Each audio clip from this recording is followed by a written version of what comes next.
Hey guys, how is everybody doing? This is the next ranking on my list of movies to rank of the year 2023, and the second ranking that I'm going to be doing, and I'm going to give you my top 10 favorite horror movies of the year 2023. Now, I'm not ranking every horror movie, I'm just simply giving you the 10 horror movies that I liked the most out of the year 2023.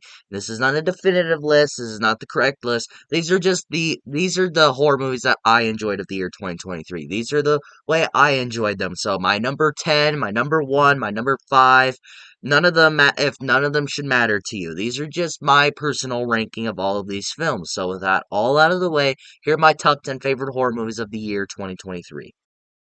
Number 10 might actually kind of get a lot of you angry already. But number 10 for me is Talk to Me, the latest 2023 horror film directed by two YouTubers that I've actually never watched until this film came out. Now, this was a film I knew nothing about. This was a film I went into completely blind. I knew nothing about the film. All I knew is that it involved the hand and then the chick with the black eyes doing like the creepy smile and like doing this on the chair and all that. That's all I knew about the film. I did not read a plot synopsis. I saw tiny bits of the trailer, but I would always just try to skip it or try to ignore it because A24 has never really been for me, although I do like X and Pearl, and I also really enjoy Hereditary for some reason. But A24 has never really gone along with me. I've never really enjoyed much of their films. And the fact that when I heard this film was coming out, it involved like possession, basically, from what I heard, I knew I might not enjoy the film. But catch me surprised that this ended up being one of my favorite horror movies of the year. It's not one of my favorite movies of the year, but I did really enjoy it. I did like this take on the possession stuff because I'm not a big possession guy. I've never really had I said when I reviewed the Exorcist franchise, the Exorcist like the exorcism shit has never really been for me. But when you add in like different kinds of like takes on it to where you have to grab a hand saying talk to me and then you see like these weird creepy evil spirits and shit, like that stuff is actually kind of cool and it's a really interesting thing. And this movie also kind of like really gets on your nerves in certain scenes to where it's like, oh god, why? Like, one part that really messed with me when I was watching this movie in the theater was when the brother of the film, like when he was possessed and he was in the hospital, and the person that was possessing him like was making him hit his head off the wall, like and like mimicking his sister, like saying like stop and shit like that.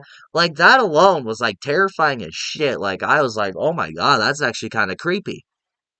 But the reason it's at my number 10 because this movie is very overrated. This movie has been praised to shit by so many people. Now, I did not love the film, but I did like it. I thought the movie was very unique and it was the different and I did like the new take on this whole possession stuff. I did like the take on it.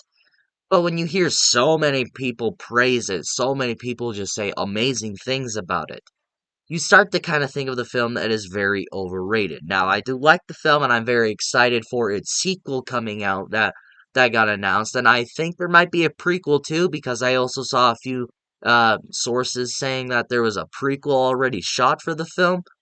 I don't really know yet, but if we do get maybe if we do get a bunch of these films, I would look forward to it because I do like this take on possession, and I do want to see where they could take this whole talk to me type story going. At number 9 is the Five Nights at Freddy's movie, one of the more surprising films of the year for me too.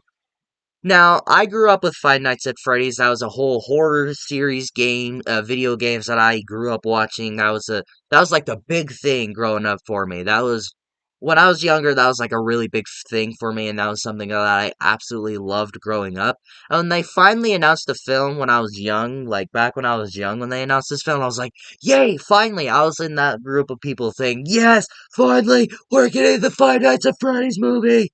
But of course, Blumhouse decides to just, oh yeah, we bought the rights, but we're gonna put it in this pile. Oh shit, people didn't like our Halloween movies? Oh, yeah, let's finally make our Five Nights at Freddy's movie. This movie I did not have a lot of faith in. Trailers looked intriguing enough, but for me being the big Five Nights at Freddy's fan I was back when I was growing up, I was like, it's Five Nights at Freddy's, let's give it a shot. I replayed the games before I went and watched this film. I went with my buddy who's a big Five Nights at Freddy's fan. and colored me shocked how much I enjoyed the film. The film is basically a love letter to all Five Nights at Freddy's fans. Now, I would understand if you would not like it. This film was made for Five Nights at Freddy's fans. This was not made for critics or just regular horror fans. This was made for the FNAF fans that grew up with this or have played all of the games ever since they were a kid or back when they first came out. This is for the fans, no one else. And you can definitely tell. I love Matthew Lillard as Springtrap. He was one of the best parts about this movie. And I also thought the character of the movie and him looking for his brother was interesting and it had me intrigued. But knowing Blumhouse, the film is kinda lower budget. But the film, it's still an enjoyable film. I don't know how, I just also don't really care for how they kind of make the animatronics like kid friendly for the first bit of the movie. Like, fuck that shit. That's not how we know Five Nights at Freddy's. But I did enjoy this film, and if we do get a sequel, and if we do get this trilogy planned by Blumhouse, I'm all in for it.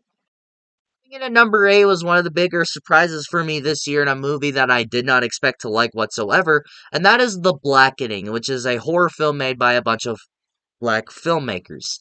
Now, I had heard about this film. I heard about it when it was first coming out, but it did not play anywhere near me, so I didn't get a chance to watch it. But my buddy actually got to watch this film when it was in the theaters because he went to a theater that was playing it and he got to watch it. And he texted me and he said, "Dude, you need to watch this film. Like that movie Sick that came out on Peacock." He said it was kind of similar to this in a way, from what I heard basically. And I don't know if I agree with him there, but it has some similarities. And he's like, "Yeah, you know that movie Sick that came out earlier this year?" And I was like, yeah." He's like, "Dude, you gotta check out Blacking. That movie's hilarious. You're gonna love it." I'm like, okay, sure. But again, it wasn't playing near me. And it finally came out on Blu-ray, and I bought the film, and I was like, I'll guess I'll watch it. I didn't really plan on watching it that night, but I was bored, but I was really intrigued on watching it.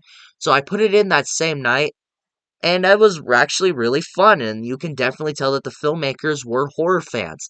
Now, I will admit this fully, there are some jokes that don't land for me, but I'm assuming it's towards the Native American people because I don't really get some of these jokes because like there's like a few black people that were on Twitter that were talking about this movie and they're saying, "Dude, this movie was so funny. I got every joke. It was so good." I'm like, "Oh, I'm guessing there's a few black people joke in here, black people jokes in here that I just don't get." So, some of the humor was not directed towards me because I don't get some of the humor, but some of the other humor did work, and this did play some of the horror tropes, and you can definitely tell the filmmakers were horror fans. And apparently, we are supposed to be getting a sequel to this, and I'm all in for it because I really enjoyed this film, and I am intrigued to see what they can do. But the one thing I just did not like about this movie was the killer reveals, because you get introduced to these random people that we just did not know, and that we met once at a gas station. It's like, what? The killers are just random ass people that we saw at the gas station for like a minute? Bullshit. And at number 7 is When Evil Lurks. Now, this film, now, I guess you could say that Talk to Me and When Evil Lurks are kind of like the same film because they're both like possession films and all that. Now, I just preferred this film over Talk to Me because the possession stuff going on in this movie intrigued me more than it did in Talk to Me. Now, this was not a film I didn't really know about. I was one of the lucky few that got to see this film in the theater because it played in select theaters and it was actually playing in my theater. And this, I watched it the day after The Exorcist Believer because I was really kind of bummed out about that film and I didn't care for it. And one YouTuber that I watch and is a very reliable source for me when it comes to films that I check out, he said to watch this film that he would recommend it more than The Exorcist Believer because it's a better film and it was one of the better possession films. And I was like, oh, I guess I'll wait for it to come out on Blu-ray or whenever the fuck it comes out. And I found out it was playing in my theater, and I was like, oh fuck yeah, I'll go watch it. And I watched it, and it was one of the more unique horror films and one of the more unique possession films I ever watched. And it's actually kind of creepy in certain moments to where I don't really get scared by horror movies. There's never been a horror film that's really truly scared me. Well, actually, the original Pet Sematary is the only horror film in history to really scare the shit out of me. But this film had some pretty creepy fucking moments in the film to where I was like, oh god, that's creepy. Oh god, stop it. Like, there's like legit moments in this film to where I was like, holy shit, this is kind of terrifying. I don't want to be in this situation. And the characters, I really felt that when they were possessed because you kind of felt sympathy for them. And again, it was one of the more unique possession films, and the possession film that this one was just worked better for me than Talk to Me did. Coming in at number 6 is going to be Peacock Sick. This is a film written by Kevin Williamson, also known as the guy who wrote Scream and The Faculty. I Know What You Did Last Summer. A lot of people only know him from Scream. That's how I best know him. And that's what really got me intrigued. I had not watched the trailer. I had not watched anything. All I knew that it was basically Scream with COVID, and that Kevin Williamson wrote the film. And apparently, this film premiered at a Fantastic Fest back in 2022. A few people got to watch it early and said that it was an okay film. But when I watched the film, I was pleasantly surprised how much I actually liked it. And I honestly felt that this film should have gone to theaters because this film felt like it was a movie that should have gone to theaters. And this is a film that I really hope does get a sequel because this film was really good. I thought the characters were pretty intriguing, they were pretty likable from the most part. I didn't really care about the killers in this film. They were very forgettable and they were basically killing because the main character got their son COVID and got him killed. That's stupid, if you ask me. That's a pretty weak motivation. But this film was a fun time, and I was one of those people that was kind of a naysayer on this movie too, because I found out, oh, this movie's gonna go back to COVID. I don't want to go back to those days. I don't want to go back to those terrifying days of COVID. But this movie kind of played around with it. Like there's a part where they're all partying. Like there's only three characters in this movie where they're all partying and dancing, and then they're just spraying Febreze around like safety first. That got me a chuckle there. And there was a pretty funny moment to where there's like the girl in this film that was like one of the killers of the film, the mom of the film. Like one of the girls is running away from the killers, and then the girl's just like, "Oh, I'll pick you up, but wait, do you have a mask?" It's like, "Oh, put on your mask, and I'll let you get in my car." That was a pretty funny moment. Yeah, I really enjoyed Sick, and I felt this movie should have gone to theaters instead of Peacock because I don't really trust the cock much. 5 is also another one of the most surprising films of the year. Saw X. Now, I grew up with the Saw franchise. Saw was one of the first horror films that kind of creeped me out and stuff like that. I grew up with the first few Saw films and those franchises that I grew up watching when I was a kid. And you know, last few Saw films never really got my attention. Now, Jigsaw, I enjoy it for what it is. Spiral was my second favorite Saw film for a while, but when I heard that Saw X was coming out, it was basically gonna go back to the old roots, basically. I did not have a lot of faith in this film. I thought this film was gonna be horrible. I I did not express much interest in this film. But oh my god, this film was so much better than I thought it was going to be. And now, since the success of this film, we're finally going to get a Saw 11. Please God, don't let it suck. And I absolutely love this film. I'm glad that they finally got their heads out of their asses to where they finally gave us what we come for a Saw film for John Kramer. We don't care about the mystery bullshit anymore. John Kramer, he should be the goddamn main character, should he not? Like, they took so long to figure out why we came to watch these films, and this film does better than what Don't Breathe 2 tried to do, to where we tried to root for the villain. And they definitely succeed with this film because we hate the character of Cecilia, which I really hope comes back in Saw 11 because we need to see her die. And it might be close to being my favorite Saw film now because this movie pleasantly surprised me and I didn't expect it to. In at number 4 is Renfield. This film I was so excited for. This was a film to where I didn't really know much. I saw the trailer when it was playing in theaters back at the end of 2022 and all that, where the end of 2022 was slowly coming over, and basically there's new films announced and all that. And one of the first trailers that played was Renfield, and I did not know much about the film. I forgot who Renfield was, who was even a character and all that. But what the thing about this film that got me to watch it was Nicolas Cage as Dracula. That alone got me to get a ticket for this film. And unsurprisingly, the film was absolutely fun. To where I really did like Nicholas Hoult in the lead role of Renfield. Nicolas Cage, of course, blows out the door with Dracula. He does a great performance there. To where I'm kind of upset that this film bombed because I really wanted to see another Renfield movie because they kind of set up that Dracula is still alive and that he isn't dead at the end of the film. That is where I kind of wanted to see, and I want to see Nicolas Cage play Dracula again because he was fantastic in the lead role.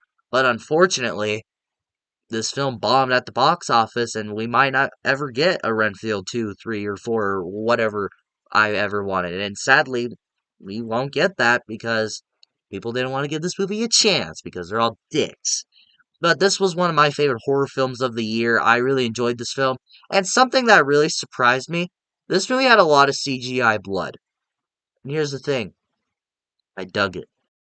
Don't you hate it when your lights decide to die on you and then all of a sudden your camera and everything is all fucking dark and shitty looking? Yeah, me too. That's what's happening right now. Number 3. Okay, get your pitchforks ready. Scream 6. Now, just because this movie is at number 3, I'm not saying is a bad film.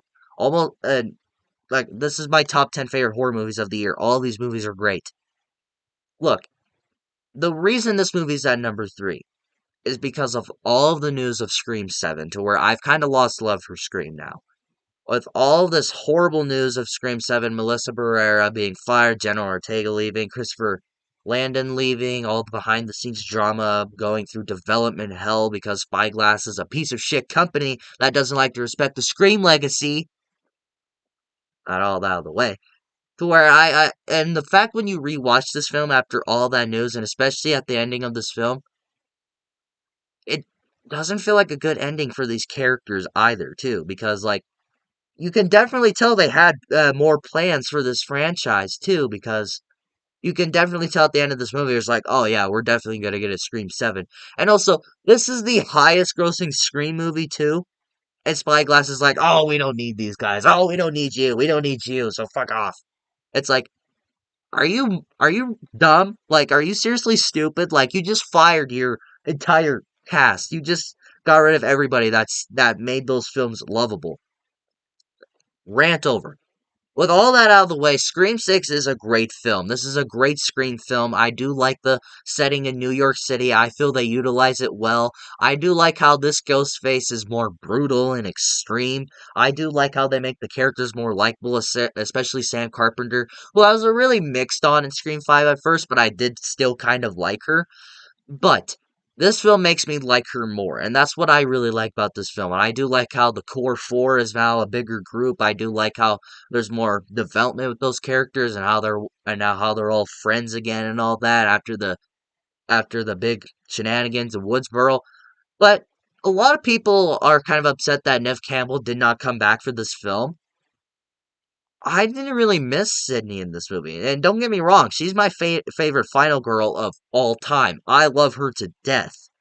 But I don't see where she could have fit in this film to where I'm like, I mean, I miss her, but like, I don't know how she could have fit in this film to where they bring her up like once and that Sydney sends her love. That's the best you can do, really? Fuck you. But I am glad that Courtney Cox came back. She is my least favorite out of the main three of the Scream franchise, but I still like her. It's always great to see Courtney Cox in a film. But yeah, this is a great Scream film. It respects the Scream legacy, and I'm glad this film took more risks than Scream 5 did. But again, with after all of the Scream drama, I've kind of lost love for Scream at this point because I do want Scream 7, but bring back everybody. Like, come on, man. And number 2 is Eli Roth's new slasher, Thanksgiving. Now, this is another one of the biggest surprises of the year for me. Now, trailers did kind of sell me on this film. Now, I'm not the biggest Eli Roth fan. I do enjoy the first Hostel film. I do enjoy that film a little bit.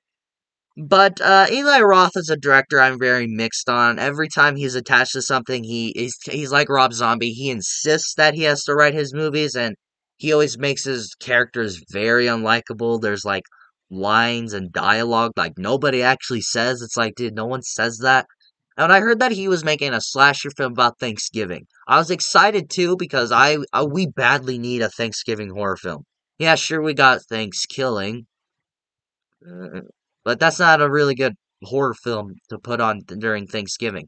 But I do like the horror film Pilgrim on Hulu, which is kind of an enjoyable film. When I heard that he was making a slasher film about Thanksgiving, I was excited.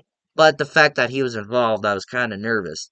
But thankfully, this film was very enjoyable. Enjoyable. It gave me everything I want from a slasher. You got a cool-looking killer, kills, and some enjoyable characters, and you also got great gore in the film because Eli Roth is a very intense director when it comes to shit like that.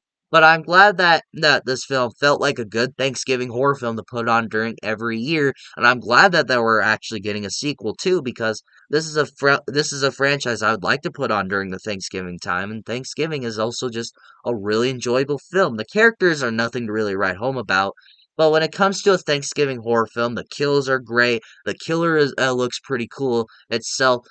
But the motivation of the killer, I'm kind of mixed on, and it was also just really plainly obvious why. Like at the very beginning of the film, I was like, "Oh, I bet this is the reason why." Like, like the second these two characters were on screen together, I was like, "Oh, yep, those two are fucking those two are having a kid right now. I guarantee it."